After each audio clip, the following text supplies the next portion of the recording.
வணக்கம். நான் சாந்தி வெற்றிவேல். இந்த காரடியான் நோன்பு அதை பற்றி தான் நம்ம பார்க்க போகிறோம். இதை பெண்கள் தங்களுடைய கணவன் நீண்ட நாட்களுக்கு ஆரோக்கியமாகவும் ஆயுளோடு வாழ வேண்டும், அதுக்காக தான் பண்ணுறாங்க. மாசி மாதத்தில் கடைசி நாள், பங்குனி மாதத்தில் முதல் நாளில் இந்த விரதம் இருந்து இந்த பூஜையை செய்வாங்க. திருமணமானவங்க தங்களுடைய கணவர் நலனுக்காகவும், திருமணம் ஆகாத பெண்கள் வரப்போகிற கணவர் நல்லவராக கிடைக்கணும் அப்படின்றதுக்காகவும் செய்கிறது தாங்க இந்த விரதம்.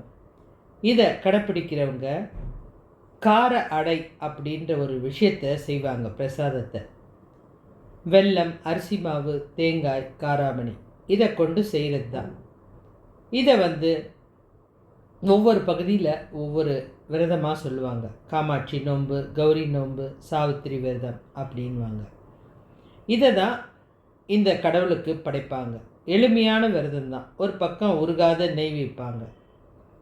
இந்த நோன்பு என்ன தருது? மன வலிமையும் ஆரோக்கியத்தையும் தருங்க. இந்த நோன்பை பெண்கள் ஏன் கடைப்பிடிக்கிறாங்க அப்படின்னா, கண்டிப்பாக நம்ம முக்கியமான ஒரு கதையை இன்றைக்கி கேட்டே ஆகணும். அதாவது இந்த நோன்பு இருக்கிறவங்க இந்த கதையை கேட்கும்போது அவங்களுக்கு படிக்க நேரம் இல்லைன்னா கூட இந்த கதையினால் அவங்களுக்கு பயங்கர சக்தி கிடைக்கும், கடவுளோட ஆசீர்வாதம் கிடைக்கும். நான் சொல்ல போகிற சத்தியவான் சாவித்திரி இந்த கதையோட கருத்தை இன்றைக்கி கேட்டிங்கன்னா உங்களுடைய வாழ்க்கையில் நல்லா இருப்பீங்க. உங்களுக்கு நிறைய மகிழ்ச்சியை கொடுக்கக்கூடிய விஷயம் இது. வீடு சந்தோஷமாக இருக்கும். இந்த கதையை இன்றைக்கி கேட்குறது மிகவும் அற்புதம் வாய்ந்த ஒரு விஷயம். இந்த கதையில் முக்கியமாக நம்ம சாவித்திரியை தான் பார்க்க போகிறோம். அவங்களுக்காக தான் இன்றைக்கி இந்த நோன்பு பண்ணுறீங்க. ஒரு பெண்ணோட தளராத உறுதியும் அன்போட வலிமையும் காலனியே வெல்லக்கூடிய அறிவாற்றலும் இந்த சக்தி வாய்ந்த இந்த பெண்ணை போற்றக்கூடிய ஒரு நாளாக இது மாறி இருக்குது. இந்த கதை, அதாவது இந்த காவியம் நீங்கள் கண்டிப்பாக கேட்கணும். மத்திய தேசத்து மன்னன் அசூபதிக்கு ரொம்ப நாளாக குழந்தை இல்லைங்க. அதனால் அவர் தவம் இருந்து சூரிய பகவான், காயத்ரி தேவி இவங்கக்கிட்ட வேண்டுதல் வச்சு பல நாள் வேண்டுதல் அவங்களுக்கு ரொம்ப அழகான ஒரு பெண் குழந்தையை கொடுத்தது.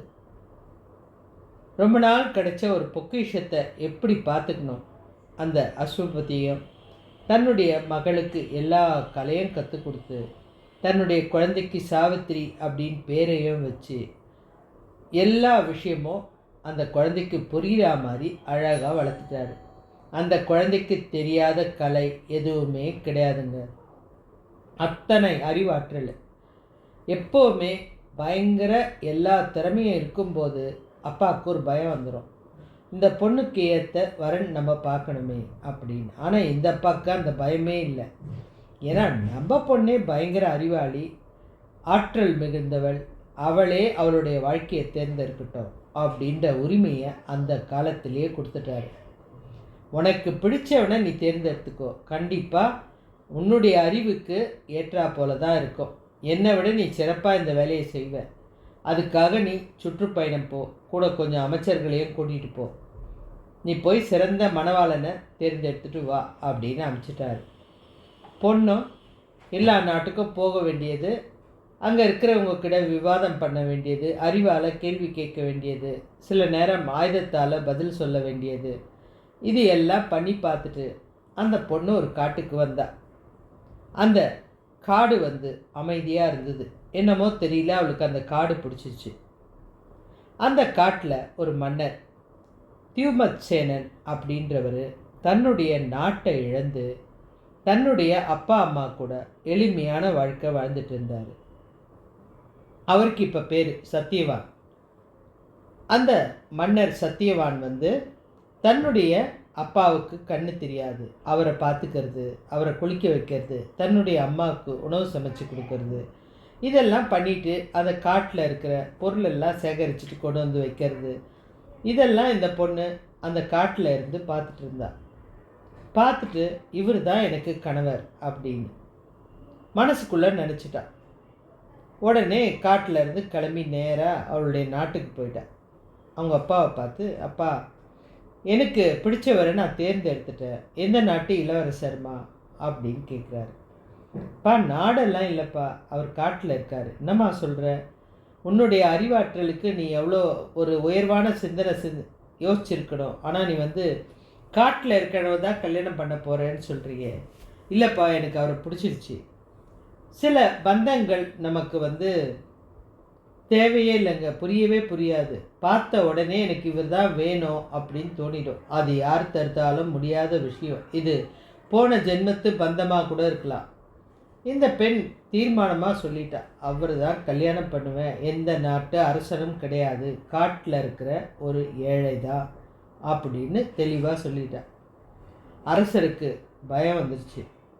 நம்ம ரொம்ப அறிவாற்றல் நினைக்கிறோம், ஓவர் அறிவு கூட முட்டாள்தனமான செயலை செய்ய வைக்கமே, என் பொண்ணு இப்படி பண்ணிடுச்ச அப்படின்ட்டு தேவலோகத்திலேருந்து நாரதரை வர வச்சு அவர்கிட்ட சொல்கிறாரு, ஐயா நீங்கள் தான் இந்த பிரச்சனையை தீர்த்து வைக்கணும் அப்படின்னு. அவரும் இந்த சாவித்திரி கிட்ட போயிட்டு, நீ தேர்ந்தெடுத்த மணவாளன் ரொம்ப நல்லவர், நல்ல குணம், ஏன்னா அப்பா அம்மாவை பார்த்துக்கிறாருன்னும் போது கண்டிப்பாக உன்னையும் நல்லா பார்த்துப்பார், எளிய வாழ்க்கை வாழறாருன்னும் போது பேராசை இருக்காது, எந்த பொருள் மேலேயும் விருப்பம் இருக்காது, நல்ல மனுஷனாக தான் இருக்கார். ஆனால் என்னம்மா நீ எப்போ கல்யாணம் பண்ணுறியோ அன்னையிலேருந்து கரெக்டாக ஒரு வருஷத்தில் அவர் உயிர் போயிடும் அப்படின்ட்டார். இதை கேட்டதுமே யாராக இருந்தாலும் பயப்படுவாங்க. ஆனால் இந்த பெண்ணு, அதை நான் பார்த்துக்கிறேன், எனக்கு அவர் தான் வேணும் அப்படின்ட்டாங்க. இவங்க அப்பாவுக்கு தெரிஞ்சு அவர் ரொம்ப தவிச்சிட்டாரு. தான் இவ்வளோ ஆசையாக வளர்த்த பெண்ணு ஒரு வருஷத்தில் இறக்க போகிற ஒருத்தனை கல்யாணம் பண்ணுதுன்னும் போது கண்டிப்பாக பெத்த வயிறு கஷ்டப்படும். இருந்தாலும் இதை வேண்டான்னு சொல்லி நம்ம ஆசையாக வளர்த்த பொண்ணு நம்மளை வெறுத்தரக்கூடாது அப்படின்ற ஒரு பய உணர்வுனால, சரிம்மா உன்னுடைய விருப்பப்படி நீ கல்யாணம் பண்ணி அந்த காட்டில் போய் வாழு, உனக்கு ஏதாவது ஒரு பிரச்சனைன்னா என்கிட்ட வந்துரு அப்படின்னு கல்யாணமும் பண்ணி வச்சிட்டாரு. இந்த பொண்ணு காட்டுக்கு போயாச்சு. போனதுமே தன்னுடைய புருஷனுடைய கடமையை முதல்ல தான் வாங்கிட்டா. அவங்க மாமனாரை கவனிக்கிறது, மாமியாருக்கு உணவு சமைச்சு கொடுக்கறது, இதுக்கு நடுப்புறம் அவர் முக்கியமான விஷயம் பண்ணா. அதாவது தவ வாழ்க்கை இருக்க ஆரம்பித்தா. இந்த காரடையான் நோன்பு அப்படின்ற விஷயத்தை தொடர்ச்சியாக அன்னையிலேருந்தே தொடங்கிட்டா. இந்த காட்டில் கிடைக்கிற எளிய பொருட்களை வச்சு ஒரு எண்ணெய் ஒரு அடை சுட்டு, அந்த கார அடையை சுட்டு ஒரு பக்கம் உருகாத வெண்ணெயை வச்சுட்டு அந்த கடவுளை நினச்சி தினமும் பூஜை பண்ணிக்கிட்டே இருப்பாள். ஒரு நாள் இது நாள் போயிடுச்சு. ஒரு நாள் அவருடைய மனசு ஏதோ ஒரு மாதிரி கஷ்டமாக இருக்குது. தன்னுடைய கணவனை தேடி போகிறா, எந்த இடத்துலையும் இல்லை. உடனே என்ன பண்ணுறா, என்னடா இது நம்ம கணவரை காணுமே, காலையிலேருந்து நம்மளும் தேடுறோமே அப்படின்னு அந்த காடு ஃபுல்லாக தேடினா. ஒரு மரத்து பக்கமாக மரத்து மேலே சாஞ்சா மாதிரி சோர்வாக நின்றுட்டுருக்காரு சத்யவான். அவரை பார்த்ததுமே இவளுக்கு கஷ்டமாயிடுச்சு. ஏங்க இங்கே நிற்கிறீங்க அப்படின்போது, இல்லைம்மா தெரியலம்மா, திடீர்னு தலைவலிக்குது எனக்கு அப்படின்னு சாவித்திரியோட மடியில் அப்படியே படுத்துட்டாரு. அப்போ தான் அவளுக்கு புரியுது, இந்த சத்யவானுடைய உயிரை எடுக்கிறதுக்கு யமதர்மன் வரப்போகிறாரு அப்படின்ற விஷயம் புரிஞ்சுட்டு பயப்படவே இல்லைங்க. நீ வா, நான் பார்த்துக்கிறேன் அப்படின்னு சொல்லிட்டு தைரியமாக உட்காந்துருந்தாங்க. யமதர்மராஜா வந்துட்டார். பாசக்கயிறு எடுத்தார். அதை அப்படியே சுழட்டி அந்த சத்யவான் மேலே போட போகிறாரு. இந்த அம்மா அதை கையில் பிடிச்சிட்டு எந்திரிச்சு நின்னாங்க. உடனே, பெண்ணே எனக்கு நீ தேவையில்லை, உன்னுடைய கணவருடைய உயிர் தான் தேவை அப்படின்றாரு. என்னை மீறி என்னுடைய கணவரை தொட முடியாது அப்படின்றாங்க. அது எப்படி நீ முடிவு எடுப்ப? உன்னுடைய கணவர் விதி முடிஞ்சு போச்சு, அவரை திருப்பி எடுக்க தானே வந்திருக்க அப்படின்றாங்க. இந்த அம்மா பின்வாங்கவே இல்லை. அது எப்படி என்னை மீறி நீ எடுத்துருவ அப்படின்ட்டு அவங்களும் அவங்க கணவரை இழுத்துட்டு போகிறார் இல்லையா, பின்னாடியே நடக்க ஆரம்பித்தாங்க. பெண்ணே, நீ என்னை தொடரக்கூடாது, நீ தவறு பண்ணுற, நான் உன்னுடைய கணவரை மாத்திரம்தான் கூட்டிகிட்டு போக முடியும், உன்னெல்லாம் கூட்டிகிட்டு போக நான் வரல, நீ வாழ வேண்டியது இருக்குது அப்படின்னோடனே இவங்களுக்கு யமதர்மனை அந்த இடத்த விட்டு போகாத அளவுக்கு அறிவான கேள்விகளை விவாதமாக கேட்குறாங்க. அதாவது தர்ம நியாயத்தோடு அவர்கிட்ட பேசுகிறாங்க. நீங்கள் பண்ணுறது அநியாயமாக தெரியலையா அப்படின்லாம் கேள்வி கேட்டுக்கிட்டே இருக்காங்க. இது நடந்துக்கிட்டே இருக்குது. இந்த விவாதம் போக போக போக அந்த யமதர்மராஜாவால் ஒன்றுமே பண்ண முடியல. இந்த பெண் இவ்வளோ ஒரு அறிவாக கேள்வி கேட்குறாள, இவளை தாண்டி நம்மளால் போக முடியலையே அப்படின்னு அவர் யோசிக்கிறார். இவக்கிட்டேருந்து தப்பிக்கவே முடியல, அந்த இடத்த விட்டு தாண்ட முடியல. என்ன செய்யலான்னு யோசிச்சுட்டு உடனே இவர் வரனாலே பெண்கள் மயங்கிட்டு தான் போவாங்க அப்படின்னு நினச்சிட்டு, பெண்ணே, உனக்கு நான் 3 வரம் தரேன், நீ தாராளமாக அந்த வரத்தை பயன்படுத்திக்கலாம். ஆனால் ஒரு விஷயம், உன்னுடைய கணவரை பற்றி கேட்கக்கூடாது, கணவர் உயிரை கேட்கக்கூடாது, உன்னுடைய கணவர் பேரை எந்த இடத்துலையும் சொல்லக்கூடாது. 3 விஷயத்தை நீ செய்யணும், 3 வரத்தை நீ கேளு அப்படின்னு. எனக்கு அதை பற்றிலாம் தேவையில்லைங்க, இந்த இடத்துல அவங்க பேர் சொல்ல, எனக்கு அதை பற்றிலாம் தேவையில்லைங்க, எனக்கு அந்த 3 வரம் மாத்திரம் கொடுங்க அப்படின்னு அவளுடைய மூளை ஒரு ராஜதந்திரமாக யோசிக்க ஆரம்பிச்சுது. முதல் கேள்வி என்னம்மா, முதல் வரம் என்ன வேணும் சொல்லு. என் மாமனாருக்கு கண் பார்வை வரணும். அவ்வளோ தானே, தந்துட்டேன் போமா அப்படின்ட்டார். அவருக்கு கண் பார்வை வந்தாச்சு. எங்கள் மாமனார் இழந்த நாட்டெல்லாம் திரும்ப பெறணும். ஏம்மா, இதெல்லாம் ஒரு வரமா? சரி, கொடுத்துட்டம்மா அப்படின்ட்டார். எல்லா நாட்டையும் கொடுத்தாச்சு. முதல்ல அவருக்கு கண் பார்வையும் வந்துருச்சு. 3வது வரம், இவ ரொம்ப ராஜதந்திரமாக யோசித்து ஒரு வரத்தை யமதர்மராஜா கிட்ட கேட்குறான். யமதர்மராஜா, எனக்கு இவ்வளோ வசதி வாய்ப்பு இருக்கிற என் மாமனாருக்கு விளையாட ஒரு 100 குழந்தை தேவையில்லையா? எனக்கு ஒரு 100 குழந்தை கொடு, அது கண்டிப்பாக எனக்கு வேணும், என் வம்சத்துக்கு 100 குழந்தை வேணும் அப்படின்ட்டா. யமதர்மராஜா எப்பவும் போல் சரிம்மா கொடுத்துட்டேன் அப்படின்னா. மரணதேவரே, நான் சொன்னது உங்களுக்கு புரிஞ்சுதா? நான் கற்புள்ள பெண் தானே, இதை நீங்கள் நம்புறீங்களா அப்படின்னா. இதில் என்னம்மா இருக்குது, நீ கற்புள்ள பெண் தானே அப்படின்றாரு. அப்போ என்னுடைய கற்புக்கு எந்த விதத்துலேயும் பங்கம் இல்லாமல் அந்த 100 குழந்தை எனக்கு கிடைக்குமா? நீங்கள் தருவீங்கன்னு சொல்லியிருக்கீங்க, யோசிச்சு பாருங்கள். நீங்கள் வரன் கொடுத்து அது தவறாக போச்சுன்னா உங்களுக்கு அது அசிங்கம், யோசிச்சு பாருங்கள், திரும்பவும் சொல்கிறேன் அப்படின்ற. யமதர்மராஜாவுக்கு அப்போ தான் பகீர்னு ஆச்சு.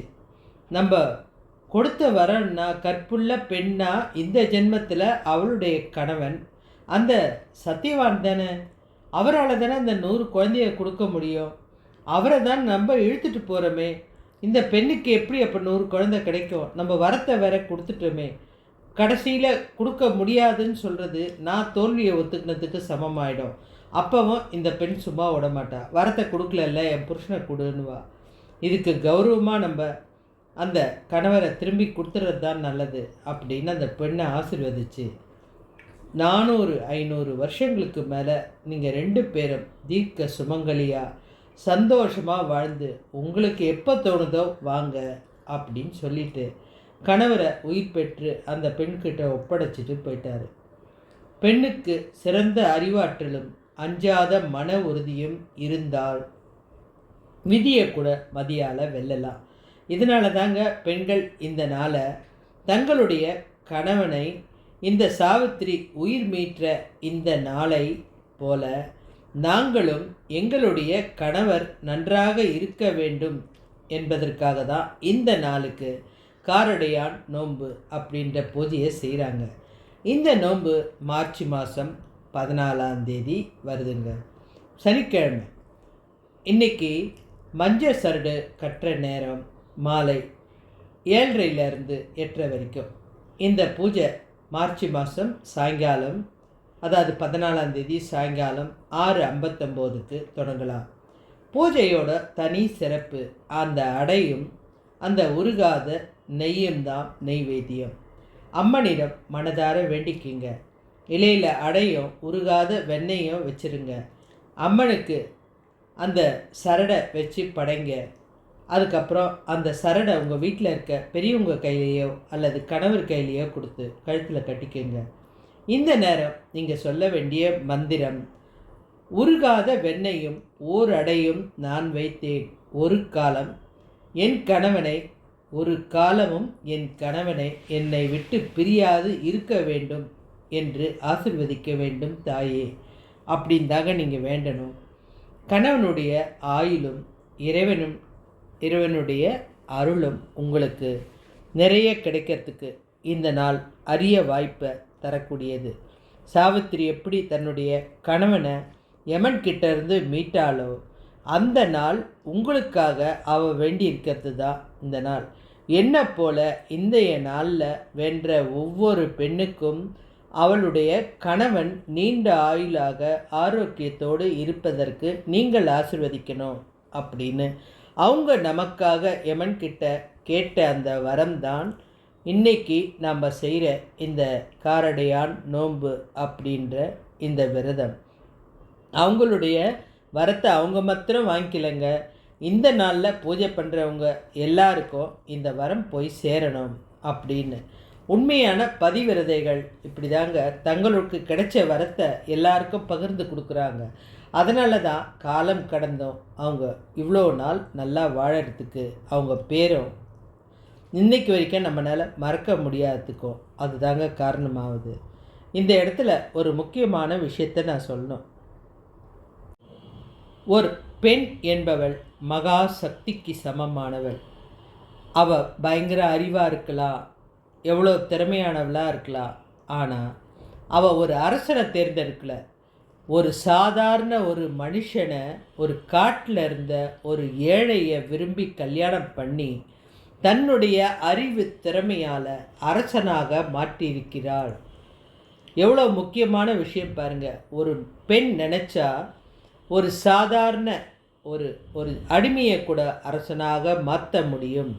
அதே பெண் நினைச்சால் ஒரு அரசனை கூட அடிமையாக மாற்ற முடியும். அனைத்தும் பெண் கையில் தாங்க இருக்குது. இந்த பெண் தன் கணவர் ஏழைன்னு தெரிஞ்சோம், ஒன்றுக்கும் இவரால் நமக்கு பிரயோஜனம் இல்லைன்னு தெரிஞ்சோம், இவர் தான் வேணும். இதில் சக்தி யாருடையதுன்னா இந்த சாவித்திரி தேவியோடையது தான். அவள் தான் அவரை சக்தி வாய்ந்த மனுஷனாக மாற்றிருக்கா. இந்த இடத்துல சத்தியவானுக்கு எந்த ஒரு இதுவும் கிடையாது, பவரும் கிடையாது. ஒரு சாதாரண ஒரு மன்னனை தேர்ந்தெடுத்து இழந்த நாட்டை மீட்டு கொடுத்துருக்கா. தன்னுடைய அந்த பையன் அவங்க அப்பாவுக்கு செய்ய வேண்டிய கடமையை இவளே நிறைவேற்றியிருக்கா. தன்னுடைய மாமனார் இழந்த கண் பார்வையை அவளே கொடுத்துருக்கா. இழந்த நாட்டை மீட்டு கொடுத்துருக்கா. இவ்வளோ சிறப்பும் ஒரு பெண்ணால் மாத்திரம்தான் செய்ய முடியும். ஒரு நாடு நல்லா இருக்கணும்னா அந்த அரசன் தேர்ந்தெடுக்கிற மனைவி நல்லவளாக இருக்கணும். அவள் நல்லா இருந்தால்னா அந்த அரசனை பேரரசனாகவும் ஆக்க முடியும். அவள் சரியில்லைன்னா அந்த அரசனை அடிமையாகவும் மாற்ற முடியும். அனைத்தும் பெண் கையில் இருக்குது அப்படின்ற அந்த தைரியமும் ஆணவமும் தான் இந்த அறிவான சாவித்திரியுடைய கணவன் சத்தியவான மிக பெரிய அரசனாகவும் பல்லாண்டு காலம் வாழக்கூடிய சக்தியையும் அந்த யமனையை எதிர்த்து போராடக்கூடிய ஒரு ஆற்றலையும் கொடுத்திருக்கிற இந்த நாள் மிகவும் முக்கியம் வாய்ந்த நாள். இந்த நாளில் நீங்கள் ஒவ்வொருத்தரும் இந்த பூஜையை மனம் உருக வேண்டிங்கன்னா சாவித்திரி தேவியுடைய அந்த சக்தி ஆற்றல் உங்களுக்கு கிடைக்கும். உங்களுடைய வாழ்க்கையில் எந்தவித குறையும் இல்லாமல் இருக்கும். உங்களுடைய பூஜையினால் உங்களுடைய கணவருடைய ஆயுள் நன்றாக இருக்கும். உங்களுடைய வாழ்க்கை சிறப்பாக இருக்கும். இந்த கதையை நீங்கள் அத்தனை பேரும் கேட்டிருப்பீங்க. இந்த கதையை இன்றைய நாளில் நீங்கள் கேட்டிங்கன்னா உங்கள் வீட்டில் எல்லா விதமான நல்லதும் நடக்கும். நல்ல விஷயங்கள் தெரிஞ்சுக்கிறதுக்கு என்னோட சேனலை சப்ஸ்கிரைப் பண்ணுங்கள். இன்னும் நிறைய நல்ல விஷயம் தெரிஞ்சுக்கணுன்னா ஷேர் பண்ணுங்கள். மற்றவங்களுக்கும் இந்த விஷயத்தை சொல்லுங்கள். உங்களுடைய இன்றைய பூஜை சிறப்பாக முடிய நான் வாழ்த்துகிறேன். நன்றி. சாந்தி வெற்றிவேல்.